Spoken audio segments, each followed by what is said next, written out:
వివిధ రంగాల ప్రముఖులు, నిష్ణాతులు, విశ్వసనీయతకు మారుపేరుగా ఉన్నటువంటి వారే దాదాపు ప్రతి ఒక్కరూ.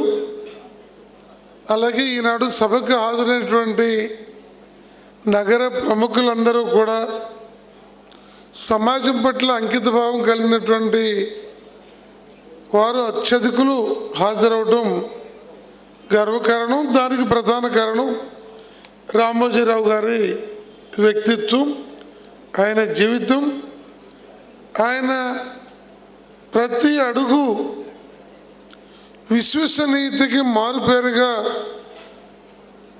ఉన్న విషయాన్ని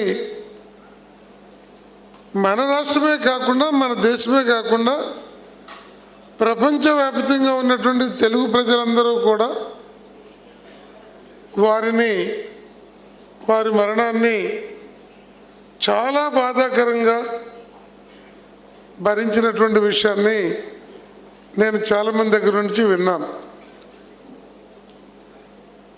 మనకి సాయంత్రం 9 గంటలకి ఈటీవీ వార్తలు చూసి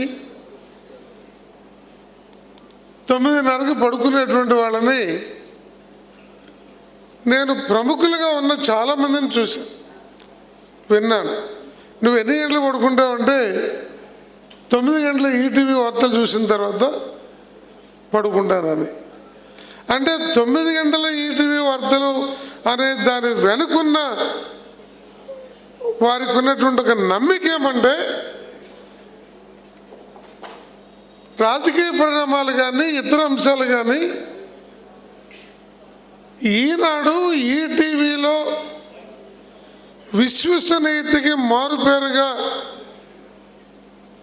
99% వాస్తవాలకు దగ్గరగా ఉంటాయి అనేటువంటి ఆ గొప్ప నమ్మికని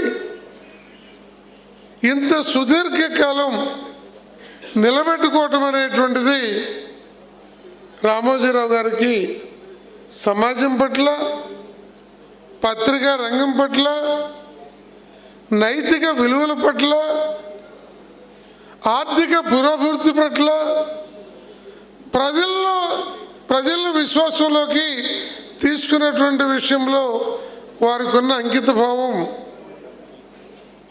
అలాంటిదని, అలాంటి అంకిత భావం కలిగినటువంటి రామోజీ గారిని గురించి ఎన్నో కోణాల్లో పెద్దలందరూ చెప్పారు. మరి వారు చేపట్టినటువంటి అనేక ఉద్యమాల ప్రేరణకు సంబంధించిన విషయాల్ని మనము వారిచ్చిన ప్రోత్సాహాన్ని చూసాం. అది సారాయి ఉద్యమమైనా, నీటిపారుదల ఉద్యమమైనా, కాలువలు బాగు చేసే విషయమైనా, లేకపోతే ఆర్థికపరమైన విషయమైనా, ప్రజాస్వామ్యానికి సంబంధించిన విషయమైనా, వీటన్నిటిలో అలాంటి వ్యక్తులు అరుదుగా దొరుకుతారు. అలాంటి వ్యక్తి తెలుగువాడు అవటం, మన రాష్ట్రానికి చెందిన వ్యక్తి అవటం, వారికి వ్యక్తిగతంగా నా తరఫున, సిపిఐ పార్టీ తరఫున వారికి ఘనమైన నివాళులు అర్పిస్తూ సెలవు తీసుకున్నాను. Thank you.